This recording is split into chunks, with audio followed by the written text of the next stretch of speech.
Welcome to the third set of jumping myths. Our first myth says, you should always strafe into the wall you're about to wall shot from. When you do a wall shot, you get more power when you're closer to your rocket, so you almost always want to be touching the wall that you shoot off of. Many newer jumpers realize this and conclude that they want to strafe, or at least hold keys, to get back to the wall that they want to shoot. The issue with this approach is that oftentimes you're going to get to that wall anyway, and strafing towards it kills a bunch of speed. In some cases, you even want to strafe away from a wall to preserve more speed. Ctaps are inconsistent. I used to believe this one myself because I had trouble with the inputs. I thought that the timing window was too small for people to hit every time. Ctaps are indeed difficult and require you to perform a lot of actions in a short period of time, but the timing is variable depending on a few things. For example, the longer that you hold crouch, the longer you'll be uncrouching. Ctaps are done by jumping during that uncrouching period, so if you make that window wide enough, it's possible to hit it every single time. Ctaps still require quite a bit of time and practice to become hold on. During editing, I learned that you can utilize a JUMPBUG script to get easy, consistent Ctaps with way less effort than the manual way. Everything's in the description, so check that out and enjoy your easy C-tapping. Next up, critical hits give more knockback.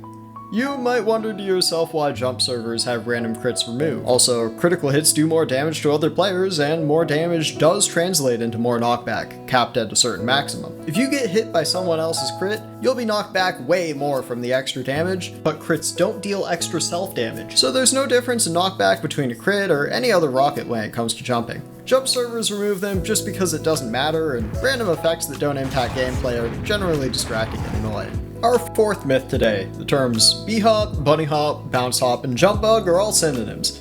This couldn't be further from the truth. Bounce hops, bunny hops, and jump bugs are all different yet related terms, and b-hop can refer to bounce hop or bunny hop, or even to the b-hop movement mode in Counter-Strike, depending on context. Bounce hops happen if you jump when you're partially landed. The way the source engine works, you're never really touching the ground, you're actually just barely above it. When you're landing on the ground, if you happen to be aligned right, there's a game tick where you can jump before you drop to your lowest point during the landing, and if you do so, you'll avoid a teleport trigger that's low to the ground, designed to send people away who land on it. Bunny hops are similar, but because there's no teleport trigger, the window's a bit wider and there's no special alignment required for it to work. When you bunny hop, you keep some of your speed, and the cap is above max walk speed. Unlike TF2, Counter-Strike doesn't have that cap on b-hop speeds, hence the game mode. Jump bugs look a lot like b-hops, but you have to uncrouch and jump at the same time, which has some subtle differences in how it works and in what situations they work in. Last myth, it's okay to do wall shots backwards if that's what works for you.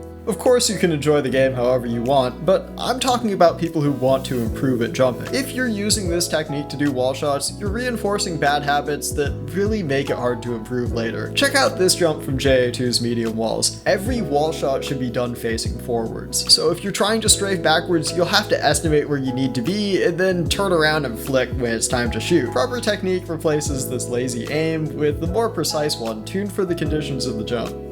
Glad you made it to the end. I wanted to thank you all for 1,000 subscribers.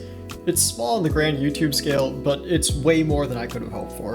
It blows my mind that right now my channel averages about 10 hours of watch time per day, and while it's not targeted personal teaching, that's obviously way more help than I could ever hope to give in person. I'm excited to see where things go, and I hope you keep enjoying and learning from my videos. Thanks for watching, and have a great day.